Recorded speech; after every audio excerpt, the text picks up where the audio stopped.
El teléfono destrozó el silencio del dormitorio. Carlos cogió el auricular sin mirar la pantalla. 12 años al frente de la compañía de transporte y logística le habían acostumbrado a las llamadas nocturnas, pero algo en el tono de la llamada le pareció especialmente inquietante. Dmitri Alexandrovich, el almacén está ardiendo. La voz del guardia temblaba de pánico. Todo el edificio principal está en llamas. La explosión fue terrible. Carlos saltó de la cama, despertándose al instante. Hacía tiempo que había aprendido a reaccionar rápidamente ante las crisis. María se giró hacia el otro lado, abrazando la almohada. Su mujer estaba acostumbrada a sus salidas de emergencia. ¿Han llamado a los bomberos? ¿Hay heridos? Ya vienen. Parece que no hay gente, pero hay tanto humo que no se ve nada. Carlos colgó y corrió hacia el armario. Vaqueros, una chaqueta gruesa, las llaves del coche. Fuera, el agua caía a cántaros, el mal tiempo de octubre había convertido la ciudad en un charco inmenso. ¿Qué ha pasado?, murmuró María sin abrir los ojos. Mujer esbelta de 38 años, ayudante de dirección en una clínica médica, estaba agotada por sus propios problemas laborales. El almacén está ardiendo. Un incendio enorme. Voy a ver qué pasa. María se sentó en la cama, despeinada, pero ya preocupada. En los últimos meses había habido demasiadas salidas de emergencia. Dima, ten cuidado en la carretera. Y llama en cuanto llegues. Llamaré, asintió Carlos, abrochándose la chaqueta. Y no despiertes a María. Que duerma. Su hija estaba enferma. La fiebre subía y bajaba, la tos la atormentaba especialmente por las noches. Carlos salió corriendo del apartamento. El ascensor tardó una eternidad, el viejo mecanismo crujía y se sacudía. El motor no arrancó a la primera. Carlos soltó un taco, giró la llave de nuevo. Finalmente, el coche cobró vida y se lanzó a través del barrio dormido hacia la zona industrial. De camino, reflexionaba sobre la magnitud de la posible catástrofe. El almacén principal era la base de todo el negocio. Allí se almacenaban mercancías por valor de millones. En un semáforo casi se estrella contra un camión que pasó a toda velocidad con el semáforo en ámbar, salpicándole el parabrisas con barro. Carlos pisó el acelerador a fondo, consciente de que cada minuto contaba. Vio el almacén desde lejos, una columna de humo se elevaba hacia el cielo, iluminada por un resplandor rojo. 3 camiones de bomberos formaban un semicírculo, lanzando potentes chorros de agua. Lenguas de fuego anaranjadas lamían el tejado del edificio principal. Carlos aparcó tras el cordón de seguridad y corrió hacia el lugar del incidente. La lluvia empapó su chaqueta al instante, pero él no prestaba atención al frío. No se puede pasar. Zona peligrosa. Gritó un bombero. Soy el propietario. Carlos. El jefe de turno está allí, junto al camión rojo. Carlos se abrió paso entre los vehículos hasta llegar al jefe, un hombre mayor con una cara cansada y experimentada, cubierta de hollín. ¿Qué pasa con mi almacén? ¿Qué gravedad tiene? Ha habido una explosión. 3 de los 5 edificios están ardiendo. El edificio principal está casi completamente destruido. El fuego es muy intenso. Carlos miró las ruinas en llamas de su obra. 12 años construyendo la empresa desde cero, empezando con una pequeña oficina. Y ahora todo se convertía en cenizas. ¿Hay heridos entre el personal? Gracias a Dios, no. La guardia nocturna estaba solo en el hangar más alejado, los evacuaron en los primeros minutos. ¿Y qué pudo explotar? No tenemos productos químicos ni materiales inflamables, solo recambios de coches y materiales de construcción. La investigación determinará la causa exacta. Pero por el tipo de incendio y el lugar del foco inicial, parece un incendio provocado. Carlos sintió un escalofrío que le recorrió la espalda. Un incendio provocado significaba que alguien había destruido su negocio intencionadamente. ¿Competidores? ¿O alguien de dentro? Carlos. Se giró. Laura, la jefa de contabilidad de la empresa, se acercaba a él. Una mujer bajita, morena, de 29 años, siempre seria y eficiente. Ahora llevaba una chaqueta de casa sobre el pijama, el pelo mojado por la lluvia. ¿Laura? ¿Cómo lo has sabido? Se sorprendió Carlos. La seguridad me llamó enseguida después de usted. Pensé que podría ayudar en algo. Con los documentos, con la evaluación de los daños. ¿De noche? ¿Cómo tiene el guardia tu número? Laura parpadeó un poco desorientada. Dejé mis datos por si acaso había una emergencia. Después del asunto de la inspección fiscal de agosto, ¿recuerda? Usted mismo pidió que nos aseguráramos. Carlos asintió. Efectivamente, después de la inspección inesperada, había ordenado que los empleados clave estuvieran siempre disponibles. Se acercó el subdirector, Javier. Un hombre corpulento y calvo de 50 años que parecía sorprendentemente tranquilo para la magnitud de la catástrofe. A diferencia de los demás, estaba completamente vestido, como si no hubiera salido corriendo de casa. Carlos, qué horror. Al menos la gente está a salvo, dijo con voz tranquila. Javier, ¿cómo has llegado tan rápido? Javier dudó un segundo. No dormía. Mi mujer está enferma, tiene mucha fiebre, la estaba cuidando. Oí las sirenas, miré por la ventana, vi el resplandor. Me di cuenta de que era cerca de nuestro almacén. En el edificio principal estaban todos los contratos con proveedores extranjeros. Contratos por millones. Estaban, asintió Javier. Ahora son cenizas. Pero hay copias de los documentos más importantes en cajas de seguridad bancarias. ¿Qué copias? Yo no ordené hacer copias de documentos especialmente importantes. Javier parecía sinceramente sorprendido. ¿Cómo? ¿Y los documentos financieros de las transacciones en divisas? ¿Los contratos con la Unión Metalúrgica? Todo estaba en una caja fuerte ignífuga del edificio principal. Solo se duplicaron electrónicamente. Laura palideció notablemente. Carlos, pero ahí estaban los documentos de los últimos 3 años. Toda la información sobre las exportaciones, las declaraciones de aduanas. Entiendo la magnitud de las pérdidas, respondió Carlos con tono sombrío, observando cómo se derrumbaba el tejado del almacén.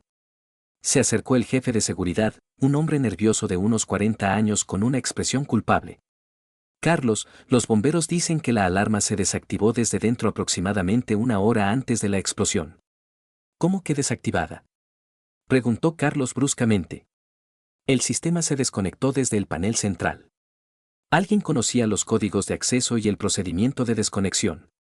Carlos sintió cómo la ira le subía del estómago a la garganta. ¿Quién tenía acceso al panel de control? Yo, usted, Javier y el jefe de turno, Andrés. ¿Dónde está Andrés ahora? Lleva en el hospital 15 días. Apendicitis, y luego empezaron las complicaciones. Javier se apresuró a intervenir en la conversación. No entiendo a qué vienen estas preguntas. ¿Quizás la propia alarma falló? La tecnología es impredecible. Vladimir, los bomberos dijeron claramente que se desconectó intencionadamente. Hay registros en el diario del sistema. ¿Y qué? Mucha gente podría haberla manipulado. Los hackers de hoy en día son muy sofisticados. Laura tosió suavemente. Carlos, el fuego comenzó precisamente en la zona de la caja fuerte del archivo. El bombero me explicó que el foco del incendio estaba localizado allí. Muy preciso. ¿Cómo sabe el bombero la ubicación de nuestra caja fuerte? Les enseñé el plano de las instalaciones. Para una estrategia de extinción correcta, necesitan saber dónde está cada cosa. Carlos miró atentamente las ruinas en llamas. 3 edificios ardían, pero el fuego era mucho más intenso en el ala donde se encontraba la oficina principal con la caja fuerte. Una coincidencia muy extraña. Primero desconectan la alarma, luego prenden fuego justo donde están los documentos. Javier se encogió de hombros. Cosas extrañas pasan. Quizás un cortocircuito en la instalación eléctrica justo en ese lugar. La instalación eléctrica de todo el edificio se cambió hace 2 meses. Cables modernos, interruptores automáticos. Entonces no lo sé, dijo Javier, alzando las manos. Lo importante es que estamos todos vivos. Lo demás se recupera. Carlos miraba en silencio el incendio. Demasiadas coincidencias. La alarma desconectada, el foco del incendio justo en la caja fuerte, los contratos de divisas quemados. Y su adjunto reacciona con demasiada calma ante la catástrofe.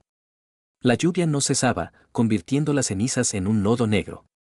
Los bomberos seguían apagando los restos humeantes, pero el fuego principal ya estaba extinguido. ¿El seguro cubrirá los daños? Preguntó Laura en voz baja. Parcialmente. Según las estimaciones preliminares, se han quemado entre 15 y 17 millones. El seguro pagará como máximo 5. ¿El resto tendremos que recuperarlo con nuestros propios fondos? Así será. O cerrar la empresa y despedir a todos los empleados. Javier le dio una palmadita compasiva en el hombro a Carlos. No te desanimes, Carlos. Nos levantaremos.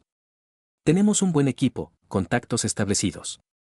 Carlos asintió, pero por dentro se encogió de angustia. ¿Un buen equipo? ¿Y si el incendio lo ha organizado alguien de ese mismo equipo? Vladimir, mañana a las 8 de la mañana reunimos a todos los jefes de departamento. Tenemos que elaborar un plan de recuperación. Por supuesto. Avisaré a todos según la lista. Y otra cosa. Nadie se toma vacaciones ni viajes de negocios hasta que se aclaren completamente las circunstancias. Javier se tensó visiblemente. ¿Para qué más? No somos ningún tipo de delincuentes. Solo por precaución. Los investigadores interrogarán a todos como testigos. ¿Qué investigadores? Esto es un accidente, una avería técnica. Con esos daños, se abre automáticamente una causa penal. Es el procedimiento estándar. Laura asintió comprensivamente. Lógico. Hay que comprobar todas las versiones: incendio provocado, negligencia y sabotaje. Carlos volvió a mirar el lugar del incendio.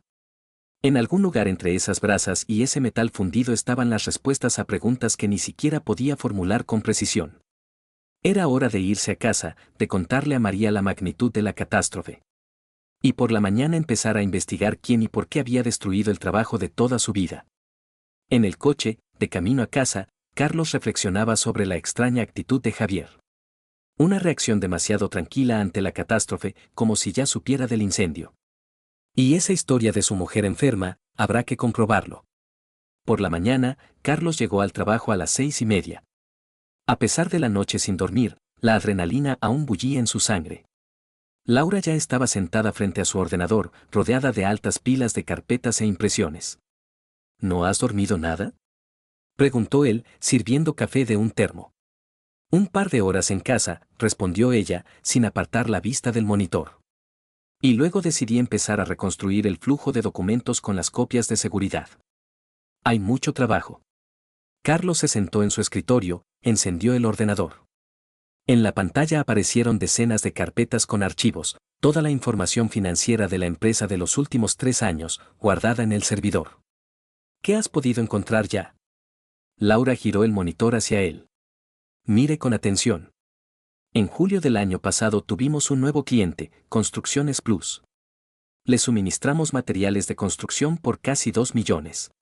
Recuerdo ese pedido. Un cliente importante, pagaron bien. Lo extraño es que la empresa se registró un día antes de la firma de nuestro contrato. Y se liquidó un mes después de recibir toda la mercancía. Carlos frunció el ceño, se acercó a la pantalla. Muéstrame todos los documentos de esa operación. Laura abrió las copias escaneadas de los contratos. Sellos, firmas, datos fiscales, todo parecía absolutamente correcto.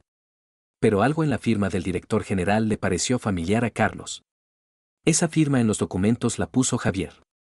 Lo recuerdo perfectamente, explicó que su director estaba enfermo y le pidió que firmara los documentos por poder. ¿Y cómo se realizó el pago? Un esquema muy complejo. El dinero llegó en partes a través de 3 bancos diferentes y luego se transfirió rápidamente a otros lugares. Carlos abrió los extractos bancarios en la pantalla. Los flujos financieros parecían enrevesados, el dinero llegaba de diferentes cuentas, se quedaba como máximo un día y luego desaparecía sin dejar rastro. Laura, ¿has comprobado quiénes son los verdaderos propietarios de esas empresas que realizaron los pagos? Todavía no, pero puedo solicitar los extractos. Me llevará un día o 2. Llamaron suavemente a la puerta. Entró Javier, ya con un traje impecable y corbata. Parecía fresco, como si hubiera dormido de maravilla. Buenos días, compañeros. ¿Qué tal? ¿Han encontrado algo útil en los documentos? Estamos revisando los flujos financieros, respondió Carlos con cautela. Vladimir, ¿recuerdas bien a la empresa Construcciones Plus? Claro que sí. Fueron buenos clientes, pagaron sin retrasos. ¿Por qué fuiste tú quien firmó los documentos en nombre de su director general? Javier se quedó un instante en silencio, pero rápidamente recuperó la compostura. Su director estaba muy enfermo entonces. Una amigdalitis aguda con complicaciones. Estaba ingresado en el hospital, pero la operación era urgente. Nos pidió que le ayudáramos con la documentación. ¿Y no te pareció nada extraño o sospechoso? ¿Y qué tiene eso de extraño? Una práctica empresarial normal. El cliente paga y nosotros entregamos un producto de calidad. Elena tosió con delicadeza. Vladimir Petrovich, ¿no recuerda por casualidad el nombre y el apellido de ese director? O al menos, el apellido. Para ser sincero, no lo recuerdo con exactitud. El apellido era uno de los más comunes. Ivanov o Petrov. Dmitri sintió que la tensión aumentaba. Vladimir, tenemos otras 5 empresas similares. Todas registradas por un periodo corto, todas con tus firmas en los documentos. ¿Y qué más da? Yo cumplía honestamente con mis obligaciones como subdirector. Tus obligaciones no incluyen firmar documentos en nombre de terceros sin un poder oficial. Vasiliev se sentó en el sillón de enfrente, cruzó los brazos sobre el pecho en una postura defensiva. Dima, si me sospechas de algo en concreto, dímelo directamente. No hace falta andar con rodeos.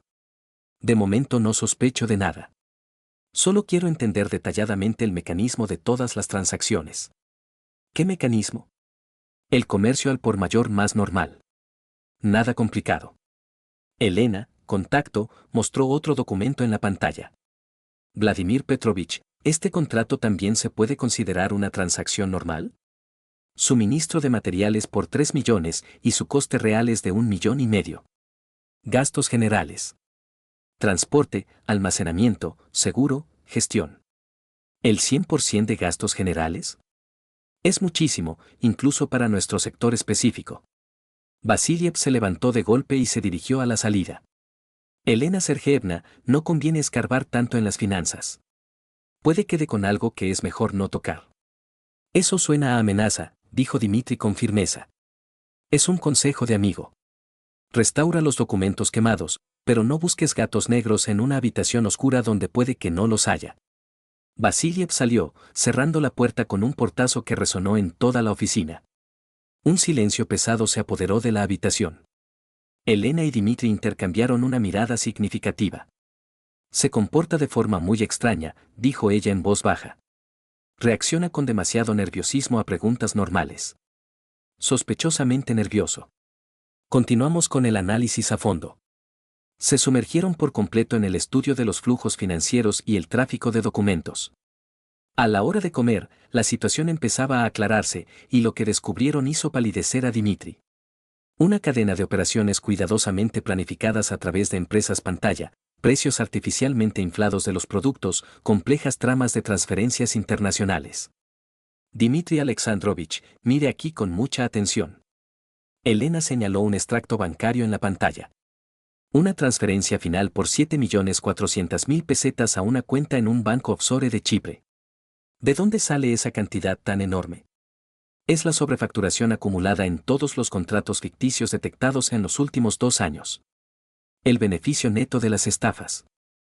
¿Y quién es el beneficiario final de ese dinero? Una empresa registrada en Chipre llamada Envest Holding Limited. Una trama offshore clásica.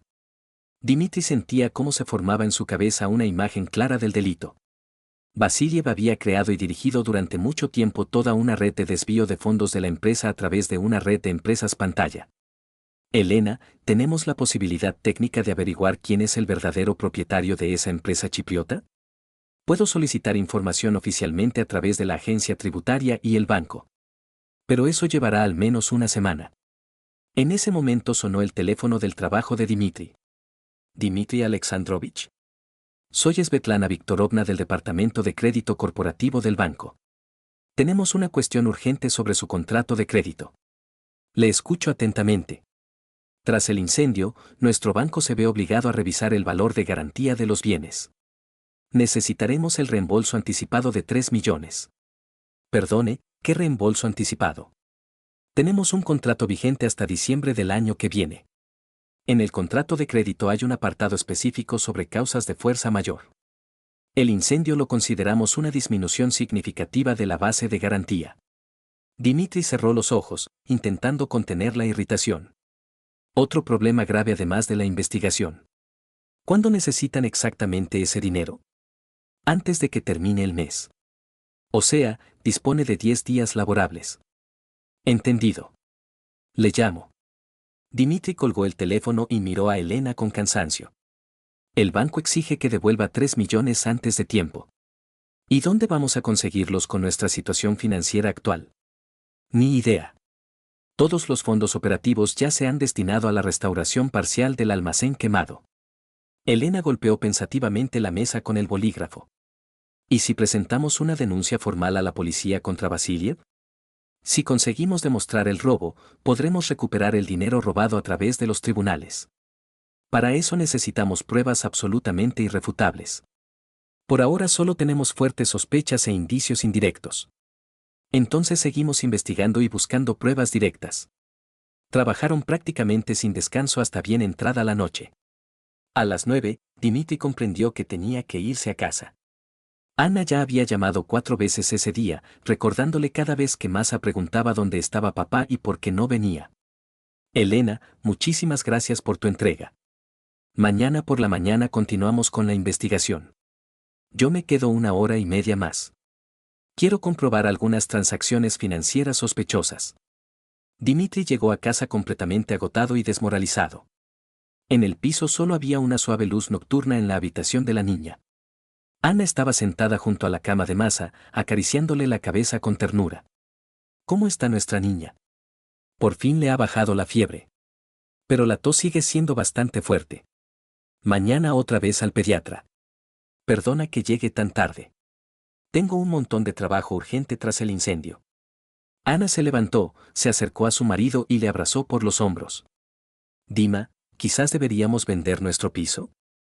¿Alquilar algo más sencillo y pequeño y usar el dinero para reconstruir el negocio por completo? No quiero privaros a ti y a Masa de una vivienda normal y cómoda.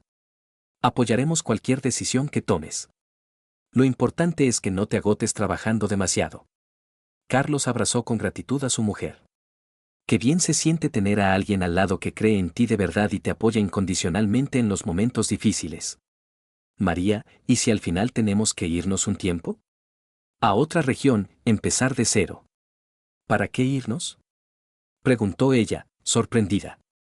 Si no consigo recuperar la empresa aquí, igual hay que buscar nuevas oportunidades en otro sitio. María negó con la cabeza con decisión. No nos vamos a ir a ningún sitio. Tú no eres de los que huyen de los problemas a la primera de cambio. Ni aunque la cosa se ponga muy fea económicamente. Sobre todo entonces. Aquí tenemos nuestra vida organizada, el trabajo, los amigos, el jardín de infancia de María. Carlos asintió. Su mujer tenía toda la razón. Había que luchar hasta el final. A la mañana siguiente, en la oficina, le esperaba Laura con una nueva tanda de documentos preocupantes. Carlos, he estado trabajando toda la noche con las bases de datos y he encontrado algo muy interesante. Le tendió unas hojas recién impresas con documentos bancarios. El dueño formal de esa empresa chipriota aparece como Manuel. Es un alias evidente, ¿verdad? Se parece mucho a un alias. O sea, ¿ya tenemos pruebas concretas? Ahora tenemos una base probatoria sólida.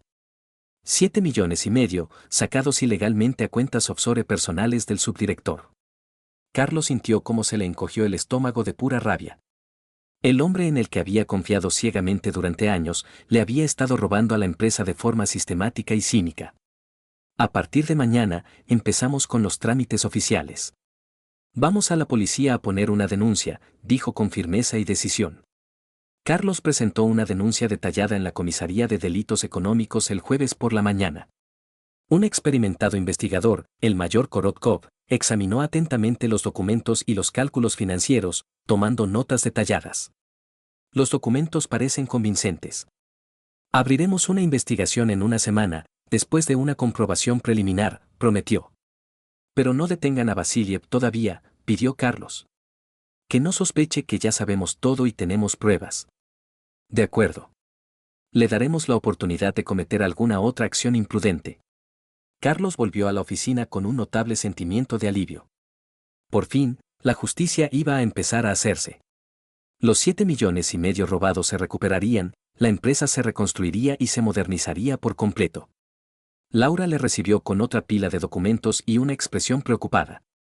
Carlos, he encontrado otras 3 empresas claramente pantalla. La suma total de los robos podría superar los 10 millones. Perfecto. Cuanto mayor sea el daño que consigamos demostrar, más dinero recuperaremos al final. Pero hay otro hallazgo muy extraño. Alguien ha estado pirateando nuestros ordenadores de la empresa durante los últimos 7 meses. ¿Cómo ha conseguido piratearlos? Acceso remoto no autorizado. Alguien ha estado copiando archivos con contratos comerciales y planes financieros prometedores. Carlos frunció el ceño sorprendido. ¿Vasiliev también? Lo dudo. Él ya tenía acceso oficial a casi todos los documentos internos. ¿Para qué iba a piratear lo que podía copiar directamente? ¿Entonces quién? ¿La competencia? Más bien alguien ajeno. Y esa persona se ha interesado profesionalmente por nuestros planes comerciales y nuestra contabilidad. Carlos sintió una nueva oleada de creciente ansiedad. No solo su propio subdirector le había estado robando durante años, sino que además unos hackers desconocidos habían estado estudiando a conciencia la documentación interna. ¿Puedes rastrear exactamente cuándo se produjeron esos accesos ilegales? Puedo reconstruirlo a partir de los registros del sistema. El último acceso ilegal fue anteayer por la noche. ¿Después del incendio? Sí. Alguien ha buscado insistentemente información sobre el importe de los pagos del seguro y los planes de reconstrucción. Carlos se quedó pensativo. ¿A quién podrían interesarle los datos detallados del seguro? ¿A la competencia, para evaluar nuestra situación financiera? ¿O a alguien más? Laura, ocúpate de esta línea de investigación. Es muy importante saber quién ha copiado nuestros secretos comerciales y con qué objetivo. De acuerdo. Pero una investigación a fondo llevará varios días. Carlos pasó el resto del día trabajando a un ritmo frenético. Reuniones interminables con clientes potenciales, negociaciones complejas con varios bancos, planificación detallada de la reconstrucción gradual de las instalaciones de producción. Al final del día, tenía la cabeza a punto de explotar por la sobrecarga de información y el estrés constante. A las 6:30 decidió volver a casa antes de lo habitual. María le había pedido por la mañana que comprara un medicamento especial para su hija. Carlos fue a la farmacia central, compró un caro jarabe importado para la tos y un complejo vitamínico infantil. Subiendo por la escalera de su edificio, oyó de repente la voz de su mujer a través de la puerta de entrada. Estaba hablando con alguien con mucha emoción por videollamada. Roma, estoy harta de esperar. Llévanos de aquí de una vez. Carlos se quedó paralizado en el umbral. ¿Roma? ¿Quién era Roma? Entre sus conocidos comunes no había nadie con ese nombre. María pregunta constantemente por su padre, y él solo trabaja y trabaja. Casi no está en casa. Carlos giró la llave de la cerradura con el máximo sigilo, abrió la puerta con cuidado apenas unos centímetros. María estaba sentada en el salón de espaldas a la entrada, con un portátil abierto sobre la mesa de centro. Roma, me prometiste una casa grande y bonita con jardín propio. ¿Cuándo nos vamos a ir a vivir contigo? En la pantalla del portátil, Carlos vio claramente a un hombre desconocido de unos 35 años. Cuerpo atlético y esbelto, traje de negocios caro, sonrisa segura y encantadora. Anechka, ten paciencia un poco más. Estoy terminando unos asuntos importantes y pronto viviremos juntos. Dimitri se ha vuelto loco con esos incendios y esos investigadores. No están nunca en casa. Pronto todo cambiará radicalmente a mejor, mi querida. Carlos entró en el piso, cerrando la puerta con un portazo a propósito. María se giró asustada, cerrando rápidamente el portátil. ¿Carlos? Hoy has llegado pronto. ¿Quién es este Román? Preguntó directamente, quitándose la chaqueta. María palideció notablemente, levantándose despacio del sofá. ¿Qué Román? El mismo con el que hablabas hace un momento tan íntimamente por videollamada. ¿Qué? ¿Has estado escuchando una conversación privada? Lo he oído por casualidad, subiendo por la escalera. Ahora, responde honestamente a mi pregunta. María se mantuvo obstinadamente callada, desviando la mirada. Carlos se acercó resueltamente al portátil y lo abrió. En la pantalla, efectivamente, quedaban abiertas las ventanas del mensajero. Una larga conversación con un tal Román Andrés Sokolov. Cientos de mensajes de los últimos 6 meses. Carlos echó un vistazo rápido a los más recientes. Mi amor, te echo mucho de menos. ¿Cuándo vamos a vivir juntos por fin? María estará encantada en nuestra nueva casa. Dimitri no valora el tesoro que tiene. Ten paciencia un poco más, y seremos inseparables. Carlos leía esos mensajes íntimos, sintiendo como todo se le revolvía por dentro por la impresión y el dolor insoportable. ¿6 meses? ¿Me llevas engañando 6 meses? Carlos, esto no es una infidelidad en el sentido que tú entiendes. Simplemente he encontrado a alguien que me comprende y valora de verdad. ¿Comprende y valora? ¿Y quién es este Román comprensivo tuyo? Román Sokolov. Un antiguo compañero de clase del colegio. Ahora es el dueño de una gran cadena de gimnasios Atlantis. ¿Y en serio piensas irte a vivir con él para siempre? Sí, lo pienso. Me ha ofrecido una vida normal, tranquila. Sin estos estreses constantes y problemas infinitos. Carlos siguió hojeando la conversación. En los mensajes aparecían con frecuencia archivos adjuntos, contratos, planes financieros detallados, esquemas logísticos de suministros. María, ¿le has enviado a este hombre documentos de trabajo de mi empresa? Me pidió consejo profesional sobre negocios. Román quería abrir una actividad similar. ¿Consejo? Has estado copiando y pasando sistemáticamente secretos comerciales. No he robado a nadie. Solo le enseñé algunos contratos tipo como ejemplo. Carlos abrió la carpeta con los archivos enviados. Allí había decenas de documentos de los últimos meses, prácticamente toda la información interna de la empresa. ¿Algunos contratos? Aquí está absolutamente toda nuestra documentación comercial. Román quería entender a fondo las características del sector para su proyecto. ¿Y no pensaste en que esta información secreta podría caer fácilmente en manos de nuestros competidores directos? María se quedó en silencio, culpable. Carlos estudiaba frenéticamente la conversación. Dimitri planea cerrar un trato muy importante en octubre por 5 millones, ¿ese mensaje es tuyo? Puede ser. El almacén de la calle industrial está bastante mal protegido. Sobre todo por la noche, ¿eso también es tuyo? María se volvió hacia la ventana, sin querer mirarle a los ojos. María, responde inmediatamente. ¿Le has contado detalladamente la seguridad de nuestro almacén? Román a veces preguntaba cómo te iban las cosas en el trabajo. Yo solo le contaba cosas generales. ¿Cosas generales? ¿Sobre la seguridad concreta de un almacén concreto? No sabía los códigos de acceso exactos a la alarma. Y sobre que el sistema de seguridad está anticuado y que una persona con experiencia podría hackearlo con relativa facilidad. Puede que mencionara algo así de pasada. Carlos sintió cómo la rabia le subía como una ola poderosa, inundándole la mente. María, ¿entiendes lo que ha pasado realmente? El incendio en nuestro almacén, los robos sistemáticos de Javier, todo está estrechamente relacionado. ¿De qué estás hablando? Tu querido Román vendía la información que obtenía. Dices tonterías y barbaridades. Carlos cogió el móvil, marcó rápidamente el número de Laura. ¿Laura? ¿Puedes comprobar urgentemente por tus canales si hay alguna relación documental entre Javier y un tal Román Sokolov, del negocio de gimnasios? Laura trabajó con el ordenador durante unos minutos.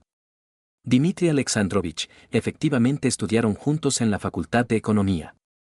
Y lo más interesante es que tienen una cuenta bancaria corporativa conjunta en Chipre, abierta hace año y medio. Muchas gracias por tu rapidez. Carlos colgó despacio, miró fijamente a su mujer. Tu compañero de clase del colegio es cómplice directo y socio de Javier. Juntos y de forma sistemática han estado robando en mi empresa. Eso es imposible. ¿Cómo que sí? Y tú les ayudabas activamente. María se dejó caer pesadamente en el sofá, se tapó la cara con las manos temblorosas. De verdad que no lo sabía. Román decía sinceramente que me quería. A él le gusta mi información comercial confidencial. No. Me prometió casarse conmigo y asegurarme una vida normal. Con dinero robado. Con los millones que robaban juntos de mi empresa. Desde la habitación de los niños se oyó un llanto asustado. María se había despertado por las voces fuertes y tensas de sus padres. Carlos y María callaron al instante. La niña de 3 años estaba en el marco de la puerta, en pijama, desorientada y asustada por lo que estaba pasando. María, vuelve a tu habitación, dijo María suavemente, intentando controlar la voz. No quiero. Tengo miedo. Carlos se acercó a su hija, la cogió con cuidado en brazos. Todo está bien, cielo. Simplemente estamos hablando de cosas importantes de mayores. Mamá llora. Mamá no llora, hija. Pero María sí lloraba.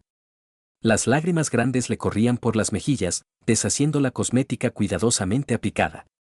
Carlos llevó con cuidado a María a su habitación, la acostó en la cama. Papá, ¿no vas a gritar? No lo haré, hija. Te lo prometo. Ahora duerme tranquila. Encendió la luz de noche, arregló la manta y volvió al salón. María seguía sentada en el mismo sitio, sollozando en silencio. María, ¿cuántas veces has copiado y enviado documentos confidenciales? No lo recuerdo con exactitud. Román me lo pedía muy pocas veces.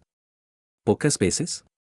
En esta conversación veo archivos enviados prácticamente cada mes. Él explicaba que eso le ayudaría a comprender y estudiar mejor mi mundo. ¿Mi mundo? Es mi negocio personal. El trabajo de toda mi vida consciente. Carlos, en un ataque de furia, cogió el portátil y lo estampó contra la pared. La pantalla se resquebrajó al instante como una telaraña y la carcasa de plástico se hizo añicos. Carlos, te has vuelto completamente loco. ¿Loco yo? Llevas 6 meses traicionando metódicamente a tu propia familia. No traiciono a nadie. He encontrado a un hombre que me quiere y aprecia sinceramente. ¿Y dónde está tu maravilloso Román ahora? ¿Por qué todavía no ha venido a buscarte? Está muy ocupado con asuntos importantes. ¿Engañando y robando a alguien más? María se levantó con decisión, entró rápidamente al dormitorio y volvió a los pocos minutos con una gran maleta de viaje. ¿Qué haces? Recogiendo las cosas necesarias. Mañana mismo me voy con Román. ¿Y María?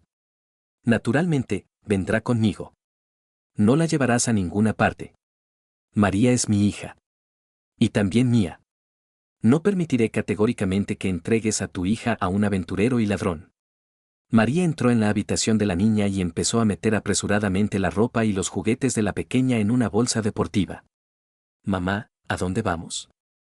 Preguntó María al despertarse. A ver a un tío muy bueno, Román, a otra ciudad. Allí tendrás tu propia habitación grande y un bonito jardín para pasear. ¿Y papá viene con nosotras? No, papá se queda aquí trabajando. No quiero irme sin papá. María lloró aún más fuerte. Carlos entró rápidamente en la habitación de la niña. María, no metas a la niña en nuestros problemas de adultos. María será realmente feliz en una familia normal. Román la querrá como a una hija. ¿Cómo te quiso a ti? La usará y la tirará sin piedad cuando se canse. No entiendes nada de relaciones. María terminó de hacer las maletas, cogió a María, que lloraba desconsoladamente, en brazos. Mamá, no quiero. Gritaba desesperada la niña. Ten paciencia, hija. En el nuevo sitio estarás mucho mejor. Carlos intentó quitarle la niña de los brazos a su mujer, pero María lo apartó bruscamente. No te atrevas a tocarla. María, recupérate inmediatamente. Estás llevando a tu propia hija con unos estafadores. La llevo con gente que nos quiere y nos espera sinceramente. Salió rápidamente del apartamento con las maletas y su hija llorando desconsoladamente en brazos. Carlos salió corriendo detrás de ella. Un taxi que habían llamado con antelación ya estaba esperando en la entrada. María cargó apresuradamente el equipaje, se sentó en el coche con María. Mamá, por favor. Gritaba la niña, apretándose contra el cristal empañado. Papá. Papá. Estiraba sus pequeñas manitas hacia su padre. El taxi se alejó rápidamente en la oscuridad de la noche. Carlos se quedó completamente solo en la calle vacía bajo la fina lluvia fría que empezaba a caer del cielo oscuro. 3 meses después de la marcha de su mujer, Carlos recibió la esperada noticia del investigador. Javier fue arrestado en su propia oficina cuando intentaba destruir los últimos documentos comprometedores. Durante el registro de su casa de campo se encontraron 2 millones en efectivo y pruebas de su relación con cuentas offshore. Román Sokolov huyó a un lugar desconocido inmediatamente después del inicio de la investigación, dejando a María y a su hija de 3 años sin medios de subsistencia en una ciudad extraña. Los gimnasios resultaron ser ficticios, existían solo en papel para lavar dinero robado. Carlos presentó una demanda oficial de divorcio y determinación del lugar de residencia de su hija. El tribunal, tras estudiar todas las circunstancias del caso, incluido el hecho de la transmisión de información comercial a terceros, decidió el divorcio por culpa de María. Durante el año de investigación y procedimientos judiciales, la empresa no solo se recuperó, sino que se expandió considerablemente. El dinero robado recuperado a través del tribunal permitió invertir en nuevos equipos y almacenes adicionales. Laura Popova, que se había mostrado no solo como una excelente financiera, sino también como una persona íntegra y honesta, se convirtió en directora comercial. Su relación laboral se convirtió gradualmente en algo más. Un año después del divorcio, Carlos estaba de pie junto a la ventana panorámica de su nueva casa en las afueras y observaba cómo María, de 5 años, jugaba en el gran jardín con su hermanastro de 1 año. Laura, ahora su nueva esposa, salió a la terraza con una bandeja de té aromático. María llamó esta mañana. «¿Quiere venir al cumpleaños de María?», dijo ella. «Por supuesto, que venga. María estará muy contenta de ver a su madre». «¿Está seguro?». «Después de todo lo que pasó entre vosotros». Carlos asintió con decisión. Durante el año pasado, muchas cosas habían cambiado y habían vuelto a su sitio. La empresa no solo se había recuperado, sino que se había vuelto más exitosa gracias al dinero recuperado y a los nuevos socios honestos. Javier recibió 5 años de prisión de régimen estricto por un gran robo. Román seguía escondido de sus acreedores en algún lugar de Turquía o Chipre. María no tiene la culpa de las malas acciones de su madre. Laura se sentó a su lado y le tomó la mano con confianza. Durante este año, se había convertido no solo en su esposa, sino también en una verdadera socia comercial. Es una niña realmente buena e inteligente. Tengo muchas ganas de que la vida le enseñe a ser honesta. Se lo enseñará. Tiene un buen ejemplo delante de sus ojos. El sábado por la mañana, un taxi se detuvo frente a la casa, del que bajó María. Carlos recibió a su exmujer en la puerta. Parecía notablemente mayor y cansada. Una chaqueta barata de material sintético, zapatos desgastados, profundas arrugas de cansancio alrededor de los ojos. «Hola, Carlos», dijo en voz baja. «Hola, María». María salió corriendo de la casa y se lanzó a los brazos de su madre con un grito de alegría. «Mamá. Mamá. ¿Has venido a mi cumpleaños?». «Por supuesto, cariño. ¿Cómo iba a perderme un día tan importante?». María levantó a su hija en brazos y la abrazó con fuerza. Carlos vio cómo le brillaban los ojos por las lágrimas contenidas. «Mamá, ¿ha venido también el tío Román? ¿Ha prometido regalarme una bicicleta?». «No, hija. El tío Román se ha ido muy lejos y ya no volverá». «¿Y por qué no volverá?». «Porque resultó ser una mala persona». «No todos los adultos cumplen sus promesas, María». María se entristeció un poco, pero rápidamente se centró en las historias de su nueva vida. Carlos invitó a todos a casa. Alrededor de la mesa festiva se reunieron su padre, Antonio, un anciano médico cirujano jubilado, Laura con su pequeño hijo en brazos, la cumpleañera María y María. El ambiente estaba bastante tenso, pero todos se esforzaban sinceramente en crear un ambiente festivo por el bien del niño. «María, cuéntale a mamá qué tal te va en la nueva guardería», sugirió Laura con suavidad, intentando relajar la situación. «Ya leo libros enteros. Y sé contar hasta 100. Además, mi papá y yo vamos 2 veces por semana a la piscina a nadar». «Qué lista eres, hija», sonrió sinceramente María, pero la sonrisa resultó triste y forzada. Después del pastel con las velas y la entrega de regalos, María pidió hablar a solas con Carlos. Salieron al jardín, donde crecían manzanos jóvenes y había un columpio infantil. «Carlos, quiero ver a María mucho más a menudo. 1 vez al mes es catastróficamente poco para una relación normal. Tenemos una sentencia judicial clara. El calendario de visitas está legalmente establecido y es obligatorio. Pero se puede llegar a un acuerdo de forma humana, como personas civilizadas». «¿Después de lo que hiciste?». «Lo siento, pero no». María bajó la cabeza culpablemente, jugando con el borde de su chaqueta. «Román me engañó y me utilizó cruelmente. Él calculaba desde el principio que yo tenía alguna participación en tu negocio. Exactamente igual que tú me engañaste durante meses. De verdad que no le ayudé a propósito. Sinceramente, no sabía que vendía información comercial a la competencia». Carlos miró atentamente a su exmujer. Hacía un año era una mujer segura de sí misma, siempre arreglada, con un buen trabajo. Ahora, ante él estaba una mujer cansada y solitaria. ¿Cómo van las cosas con el trabajo y la vivienda? Muy mal. Un sueldo pequeño. María hizo una mueca de dolor y se calló. Desde la casa llegaba la risa sonora de María, la niña jugaba con entusiasmo con su abuelo a un juego de mesa. Ella parece feliz con vosotros, constató María con tristeza. María os quiere por igual, a ti y a mí. Pero aquí tiene estabilidad y seguridad para el futuro. ¿Y qué tal se lleva Elena con mi hija? Muy bien y con mucho cariño. No intenta sustituir a la madre, pero la cuida sinceramente como si fuera suya. María sintió agradecida. Eso es realmente importante. Tenía mucho miedo de que la madrastra la tratara mal. Elena no es ese tipo de persona. Tiene buen corazón.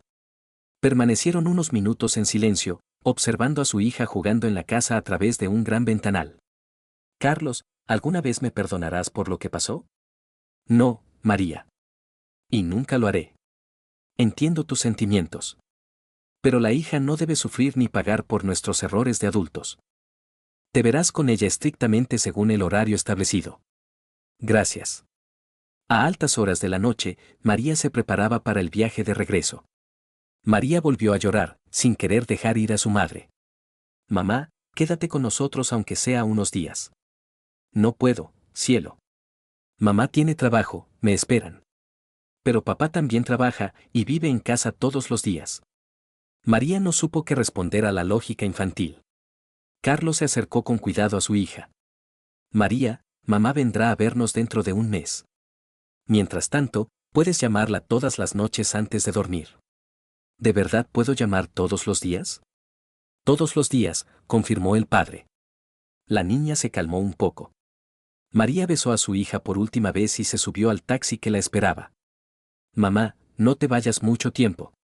Gritó María, corriendo tras el coche que se alejaba. Carlos la tomó en brazos, acariciándole la espalda con cariño. Mamá volverá seguro, hija. No te preocupes tanto. Las luces rojas del taxi desaparecieron tras una curva. María se secaba las lágrimas con sus pequeños puños. Papá, ¿por qué mamá no puede vivir con nosotros en la misma casa? A veces los adultos no pueden vivir juntos, María. Así es la vida. ¿Y vosotros ya no os queréis nada? Te queremos muchísimo. Y eso es lo más importante de nuestra vida. ¿Y el tío Román de verdad ya no vendrá más? No, hija. Resultó ser una persona muy mala. Ya entiendo, asintió la niña con seriedad. Carlos llevó a su hija a la cálida casa. Laura estaba acostando a su hijo pequeño en la cuna, el abuelo lavaba tranquilamente los platos de la fiesta en la cocina. ¿Cómo fue la difícil conversación? Preguntó su esposa en voz baja. Normal. María comprendió finalmente la magnitud de lo que había hecho. ¿La sientes lástima? No, no la siento lástima.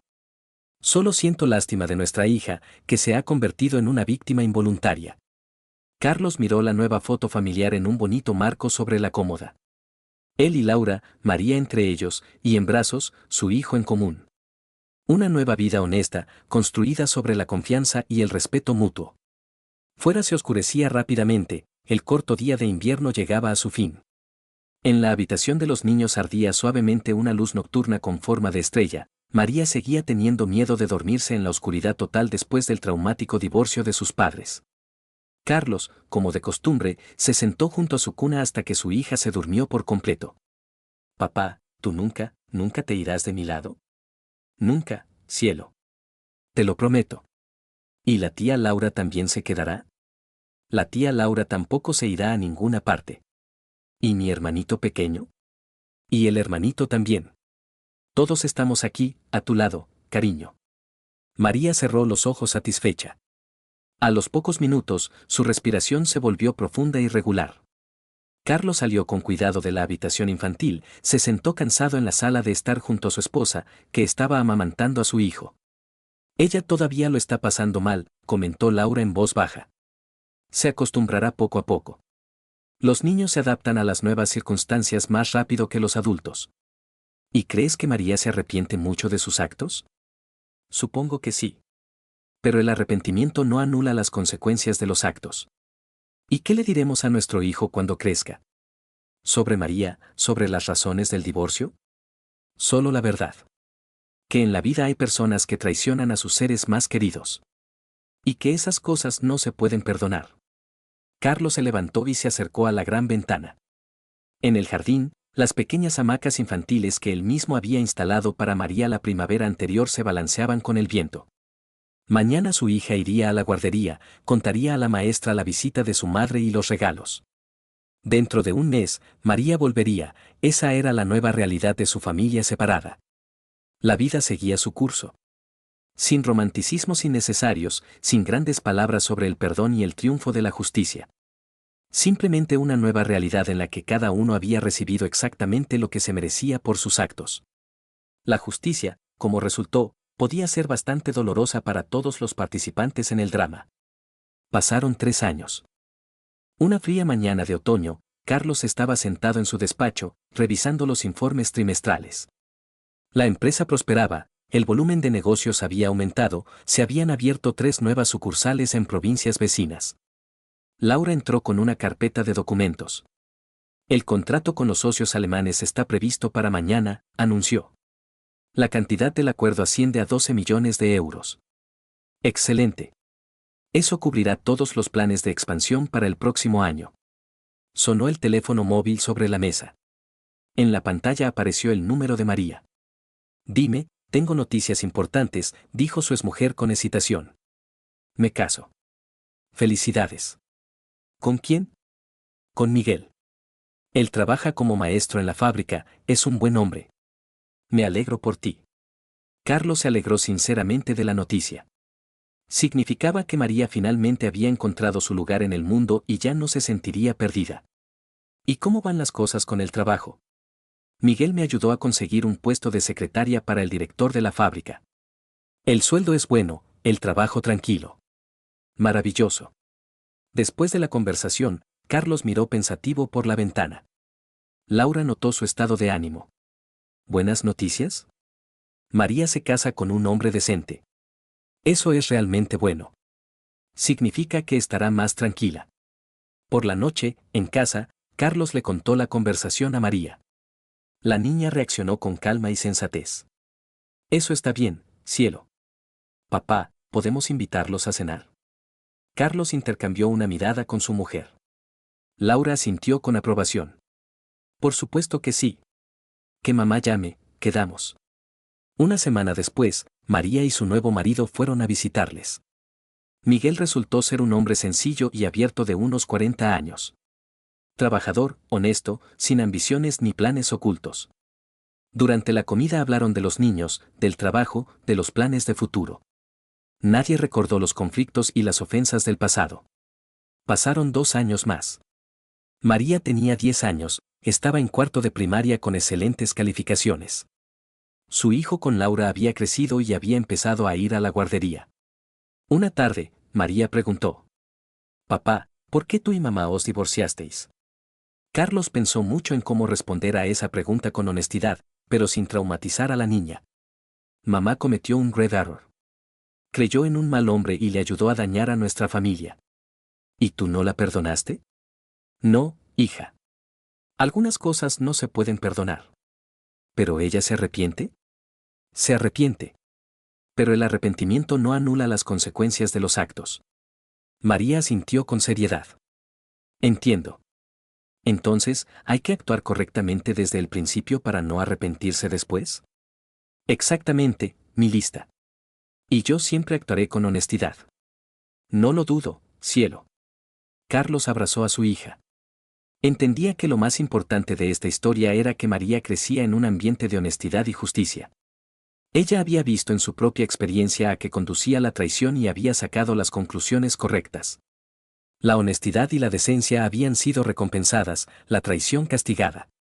Y ese era, quizás, el aprendizaje más importante que una persona podía recibir: el precio de la confianza es el precio de la honestidad. Al perder la confianza, perdemos lo más valioso en las relaciones humanas. Y a veces es imposible recuperarla.